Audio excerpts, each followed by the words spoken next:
Nova Manhã. Conexão Brasília com Diego Amorim.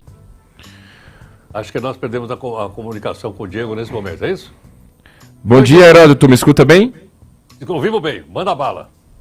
Agora sim. Bom dia a você, Heródoto. Uma alegria pela primeira vez participar com você aqui. Não vou acusar a sua idade não, Heródoto, mas é uma alegria para mim hoje participar com você aqui. Eu que quando estudante de jornalismo te ouvia todas as manhãs indo para a faculdade, hoje Diego, participar com você aqui. Você já entregou a minha idade, né, meu? Eu que sou novo demais, Heródoto. Eu que sou novo demais, deve ser isso.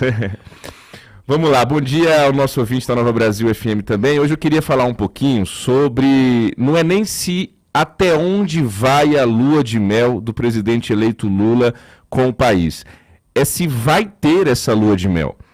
A gente está com o Jair Bolsonaro recluso, isso evidencia muito já o presidente eleito Lula. Durante os governos de transição, isso é comum, mas com esta intensidade que a gente está vendo, como se o presidente eleito já fosse o presidente de fato do país, isso é algo que não se via. Nós estamos saindo, Heródoto e ouvinte, da eleição mais apertada da história do país. O Lula venceu o Bolsonaro com uma diferença de apenas 2.100.000 votos. Então, não tem escolha. O Lula vai ter uma marcação cerrada de parcela significativa da população. Com o Congresso Nacional, ele vai compor, é claro que ele vai compor. Se até o Jair Bolsonaro, que foi eleito em 2018, demonizando o Congresso, compôs com o Congresso, você imagina o presidente eleito Lula, que nunca demonizou o Congresso, muito pelo contrário. Mas ele vai encontrar também dentro do parlamento uma oposição muito forte. E aí é preciso que a gente já comece a fazer uma análise um pouco mais madura, no sentido de que o presidente eleito Lula vai e deve ser criticado já agora a partir do governo de transição. O que eu estou vendo nos últimos dias é de que quem levanta uma crítica ao presidente eleito está sendo acusado de torcer contra o país. Vejam, não dá para ser assim. Todo presidente precisa ser fiscalizado, monitorado e criticado. Foi assim no governo Temer, foi assim no governo Lula, foi assim no governo Dilma, foi assim no governo Bolsonaro e agora chegou de novo a vez do governo Lula. O Lula que chega para governar o país pela terceira vez a partir de janeiro de 2023 não é aquele mesmo Lula, naquelas mesmas condições, que começou a governar o país 20 anos atrás. Aquele sentimento de esperança, de expectativa que tomou conta do país em 2003, quando pela primeira vez um operário alçou ao poder, é diferente desse momento agora. O Lula mostrou sim que tem uma força política muito grande, mostrou que tem apoio importantes nos setores da sociedade, do chamado sistema em Brasília, mas ele é o Lula do PT, do partido que se envolveu em escândalos que existiram a despeito da anulação de todas as condenações no âmbito da Lava Jato do agora presidente eleito pelo STF. Então, o presidente eleito, ele vai ter sim, e não é só porque é o Lula, podia ser quem fosse, vai ter que baixar a bola, porque foi uma eleição apertada. Se ele der ouvidos demais à velha guarda do PT e às figuras que protagonizaram os piores momentos do partido nos últimos anos, a chance de dar algum problema é grande. Então o Lula vai precisar entender que ele foi eleito, Heródoto e ouvintes, não exclusivamente por mérito dele. Todo presidente eleito, numa eleição majoritária, ele não tem 100% desse mérito.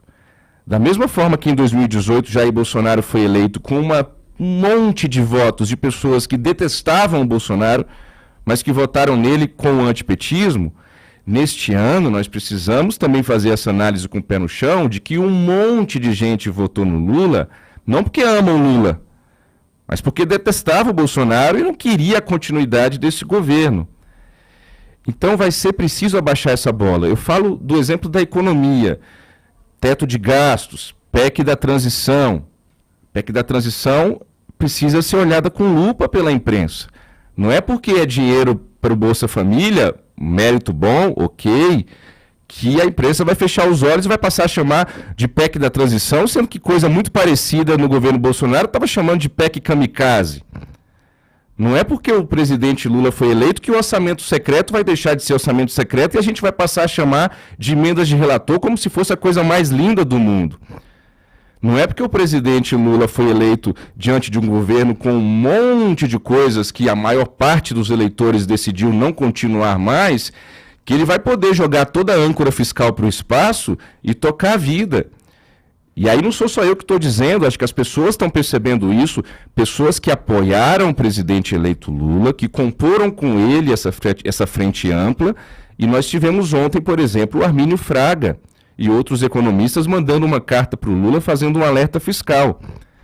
Então aquela história de deixa o homem trabalhar, deixa o homem governar, que a gente viu lá nos primeiros governos do PT, a gente viu agora também no governo Bolsonaro, não, deixa o homem trabalhar, vocês não querem deixar ele trabalhar.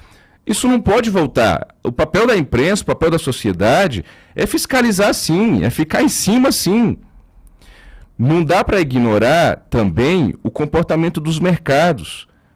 O Bolsonaro ensaiou ignorar o mercado ali no início do governo dele, depois teve que levou um puxão de orelha do Guedes, deu outro puxão de orelha ali no pessoal do Centrão, e as coisas foram se ajeitando e o Bolsonaro foi se harmonizando, digamos assim, com o mercado. O Lula sabe, talvez com uma experiência política muito maior do que a do Bolsonaro no executivo, embora o Bolsonaro tivesse 27 anos de parlamento, que não dá para ignorar por completo o mercado. O Lula sabe disso. Não dá para ignorar que o dólar disparou e a bolsa caiu. Não dá para ignorar investimentos estrangeiros saindo do país diante de um temor do que vai ser essa âncora fiscal. Então, o que nós vimos ontem, Heródoto, eu acho muito sintomático do Guido Mantega anunciando que deixou a equipe de transição. Aliás, uma equipe de transição gigante. Eu sou jovem, mas eu nunca vi isso na minha vida. Eu nunca vi uma equipe de transição com tanta gente. Vai dar certo mesmo uma equipe de transição como se fosse já um ministério? 100 pessoas, 50 pessoas, 30 pessoas em cada área? É muita gente para agradar. E a gente já falava isso aqui desde a campanha. Eu dizia aí nos meus comentários com o Mauro e com a Michelle, se o presidente Lula ganhar, ele vai ter muita gente para agradar. A frente foi muito ampla. Tudo bem, faz parte do jogo, é o jogo político, é Brasília, mas nós vamos estar aqui olhando, fiscalizando, com lupa. Lula ganhou a eleição, vai tomar posse no dia 1º de janeiro de 2023. Ontem nós tivemos aqui a inauguração da Nova Brasil em Brasília, a gente recebeu uma série de autoridades, com todo mundo que eu conversei, eu perguntava isso, olha, vem cá, como é que está aí o país, como é que vocês estão vendo essa questão das manifestações, dos quartéis... Não, Lula vai tomar posse dia 1º de janeiro de 2023, a não ser que aconteça algo assim que esteja muito fora do nosso alcance, algum fato novo, muito surpreendente. Lula vai tomar posse, a maioria dos eleitores brasileiros decidiu assim, mas agora é entender o momento do país, baixar a bola, valorizar o que foi feito, sobretudo na economia nesses últimos anos, a tal autocrítica que se cobra tanto do Lula, do PT, não sei se eles são capazes de fazer, mas é preciso ver que o país não é o mesmo de 2003, nós estamos 20 anos depois, nós tivemos tudo o que nós vivemos nessas 2 últimas décadas, e fazer declarações simplórias, caminhando para o fim do meu comentário, Heródoto, fazer declarações simplórias em relação ao agronegócio, por exemplo, Gleisi Hoffmann dizendo aí, o agro não precisa gostar da gente, precisa sim, não é assim que se fala. Da mesma forma que a gente questionava e criticava e colocava o dedo na cara do Bolsonaro com as declarações tortas dele, nós vamos precisar continuar fazendo. Não é porque foram eleitos que a gente vai exaltar.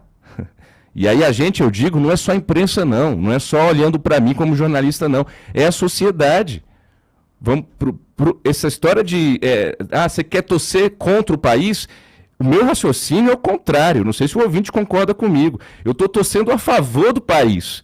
Por isso que a gente precisa fiscalizar de maneira rígida. Por isso que a gente não pode passar pano para a viagem do Brasil para o Egito para a COP27 com um jatinho de uma pessoa investigada que admitiu e confessou e foi delator ter feito caixa 2.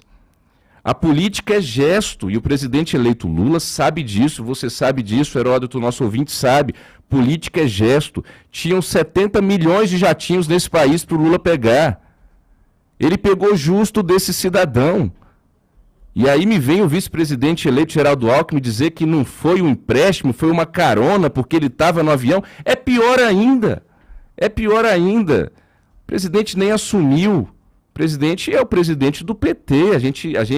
O brasileiro elegeu o Lula, na sua maioria, mas ninguém está fechando os olhos para a situação do país, para o que aconteceu nos últimos anos.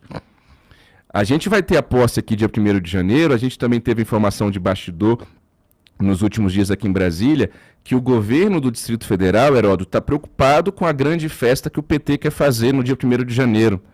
A Janja está organizando, a primeira-dama, só que é preciso até, quando eu digo baixar a bola, é isso, é entender um pouquinho até da realidade das coisas. A informação que eu tive é que a Janja estava querendo colocar palco, montar toda uma estrutura na Praça dos Três Poderes, e isso não é possível. Não é possível porque é o PT, não é possível porque é a Janja que está pedindo. É porque Brasília tem toda uma história aqui de tombamento, vocês sabem.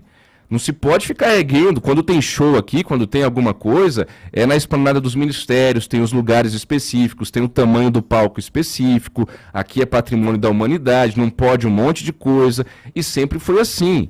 Não pode o PT chegar chegando, achando que porque ganhou a eleição pode fazer o que quiser e vai montar um Lula-palusa aqui na esplanada dos ministérios. Façamos a festa, mas o PT já foi avisado pelo governo do Distrito Federal que não vai ser 100% do jeito que eles querem, porque tem as suas limitações. Então, Heródoto, concluo devolvendo a você dizendo que nós estamos vindo de anos muito difíceis para o país. Um acirramento político muito ruim. O governo Bolsonaro foi o primeiro governo não reeleito da história desde a redemocratização. Isso tem um peso muito grande. Isso é sinal de que o governo Bolsonaro, a despeito de outras avaliações e interpretações cabíveis também, errou e errou muito. O presidente eleito Lula volta, depois de 2 mandatos lá no início dos anos 2000, depois do desastre econômico da Dilma, depois de um governo Temer super tumultuado, pós-impeachment, mas que por não ter sido eleito como vice, ele teve ali a coragem, a audácia de fazer coisas que outro presidente eleito não faria. Depois a gente vem com o desastre da pandemia e o desastre da gestão Bolsonaro, sobretudo no âmbito da pandemia. E aí agora a gente volta com o presidente eleito. Vamos precisar continuar fiscalizando, e isso não é torcer contra o país. Isso é torcer a favor do país. Volto com você, Heródoto. Diego, um abraço, muito obrigado. Um abraço.